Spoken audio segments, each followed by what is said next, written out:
No tape, no testimony, how courts can ensure the responsible use of body cameras. November 29, 2016. Berkeley, California, and Boston, Massachusetts. When a police officer fails to record a civilian encounter, courts should instruct juries to take that into account, according to a new report released today by the American Civil Liberties Union of Massachusetts and the Samuelson Law, Technology and Public Policy Clinic at the University of California, Berkeley, School of Law. The report, No Tape, No Testimony, comes in the wake of a national outcry over police violence against unarmed black men. It argues that jurors should be told to devalue an officer's testimony, or in extreme cases disregard it altogether when police fail to turn on their body-worn cameras. Videos of police and civilian encounters can mean the difference between just and unjust results, said report co-author Matthew Siegel, the legal director of the ACLU of Massachusetts. Courts can encourage recordings of these incidents through jury instructions, and our model instruction would permit jurors to disregard testimony from officers who have unreasonably failed to record a police-civilian encounter. If juries are empowered to say no tape, no testimony, police officers will be more likely to turn on their cameras in the first place. It's not enough to rely on police officers to hit the record button. It's not enough to rely on police departments to discipline officers who don't do that. We need courts to become involved in this, said co-author Catherine Crump, acting director of the Samuelson Law, Technology and Public Policy Clinic at Berkeley Law. Body-worn cameras will not live up to their promise of improving police accountability unless there are strong incentives for officers to record encounters with civilians. Incidents from across the country illustrate the importance and power of video. For example, the police who killed Walter Scott and Laquan McDonald now face criminal charges largely due to video cameras that captured the shootings. Both Scott and McDonald were shot in the back. These tragic incidents illustrate why police body-worn cameras are winning support from broad swaths of the public, as well as from law enforcement.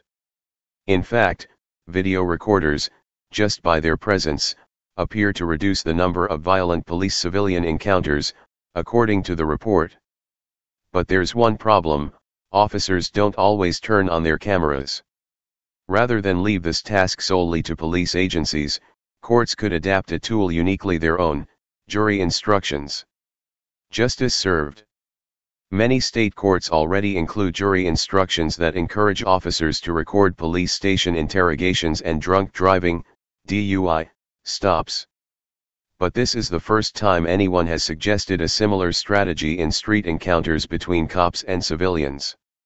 Without video, courts may be left to rely on he said, she said, accounts, said ACLU of Massachusetts staff attorney Carl Williams. There is a growing awareness that eyewitness accounts can be unreliable, whether they are mistaken, fabricated, or non-existent. And even when there are eyewitness accounts, courts and juries might unduly credit the police over civilians, he said. Crump cited a particularly troubling case that nearly led to a wrongful conviction until a video surfaced. One of the most egregious examples of police non-compliance happened in California, when 11 deputies apprehended a man named Stanislav Petrov after a high-speed chase, said Crump. Not a single one of those deputies turned on his or her body camera. Petrov alleged that he was dragged out of his car and then severely beaten. The officers denied it. Fortunately for Petrov, a private security camera recorded the incident last fall and substantiated his claims. But Crump said the deputies' non-compliance shook my faith in the technology that held so much promise. Jury instructions. In the 8 states with jury instructions that encourage officers to activate video cameras for custodial interrogations: Alaska, Arkansas, Indiana, Massachusetts, Minnesota, New Jersey, Utah, and Wisconsin, the consequences for non-compliance vary. In New Jersey and Utah, unrecorded interrogations may be inadmissible. In Utah, for example, juries may be told that evidence of a statement made by the defendant during a custodial interrogation shall not be admitted against the defendant in a felony criminal prosecution unless an electronic recording of the statement was made and is available at trial. Similarly, the report's model jury instruction cautions jurors to draw inferences in favor of civilians and against police officers when the failure to record during an encounter was unreasonable. It calls for more severe consequences when the failure was an attempt to conceal the truth about the incident. In that case, the report suggests that juries be instructed to disregard the police officer's testimony. If adopted, revised instructions would improve police compliance and help prevent wrongful convictions, Siegel said. Recordings would also serve police officers facing excessive use of force by civilians. Creating video evidence serves the truth, not one particular side, he said.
Hey Sheriff, we have a question about why your office, your intelligence division, is investigating private citizens for criminal investigation that happen to be activists that are overseeing your department. Why would you have your intelligence division investigate private citizens? We have done...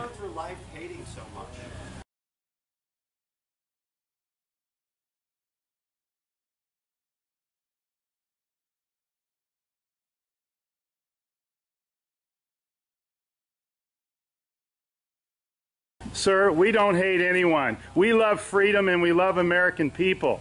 And government is out of control. That's why you're seeing such a revolt nationwide.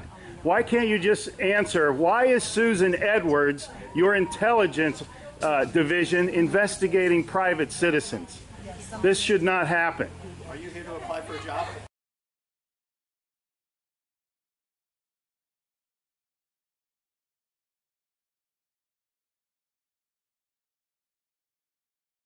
Possibly I might be applying for a job, but that's irrelevant to my question. Why would you ask that question? Well, enjoy the fair. Okay. Excuse me. Excuse you? Excuse me, sir. So those of you that haven't been on a bike before, Sheriff's getting a little too pushy. You work for us, Sheriff. Just keep that in mind. At one time we respected you, but not with that type of attitude.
Hey Charlotte County, this is Charlotte County COPWATCH, and I wanted to explain what fair use is. You can use pieces of news articles if you're doing it for news reporting, you have commentary, and you're doing it for education purposes. So that's what fair use is, as you can see right here. Another reason why I wanted to make this video is to let you know I have just joined with Patreon. A nice thing with Patreon, I make no money on YouTube. They took the money away years ago, and so this is another way to give, and it's a nice thing too because you can give monthly. You can give $1, $5, $10, whatever. I do 4 to 5 hours a day on trying to wake the sheeple up on how corrupt it is and different ways that you can fight the corruption. So Patreon is a way that you can do it, and then of course the old way is still there. Donate to Charlotte County COPWATCH with PayPal or credit card. So keep that in mind. 4 to 5 hours a day. I make no money, but the corruption happened to me and I'm sick of it, so I'm trying to wake people up. But my wife would love it if some, if we could get some help out there. There's 47,000 subscribers. Just think if each one of you subscribers just gave a, let's say, actually, yes, $1 a month. 47,000 subscribers gave $1 a month. That would be awesome. That's not going to happen. But anyways, that would be great if it did happen. But, do the math in your head. Just think about it. Like I said, 4 to 5 hours a day. I get no money from YouTube. YouTube has gone nuts. You can't do anything anymore. They're taking the money away everywhere. So these are a couple different ways that you can still help out with all this time that I put in. And as you know, I'm in a special situation where, at least I can do it. 4 to 5 hours a day. We have a cleaning company during the day. That's what allows me to do this, and we're debt-free. So this is my hobby. I don't go fishing and all that other crap. I try to save the world. So help me out to make the wife happy, man. In fact, if you guys did give $1 a day, and there was 47,000 of you, and you did it, and each of you gave $1, and that was every month, oh my God, yes, I could quit. I could start suing them. Another idea too that we have is, if I got, some funds, we could actually contact everyone that has been ticketed and or arrested and put in jail and start sending them postcards to let them know we're here, and to see if everything went all right, and if it didn't, find out their story. So we could even do more investigations and more lawsuits. Lawsuits take money. So just think about that. 47,000 of you so far right now. $1 a day. $1 a month on Patreon, or $5 a month Patreon, 10, 20, whatever. Just do the math in your head. Help out. This is a lot of work every single day. Thanks.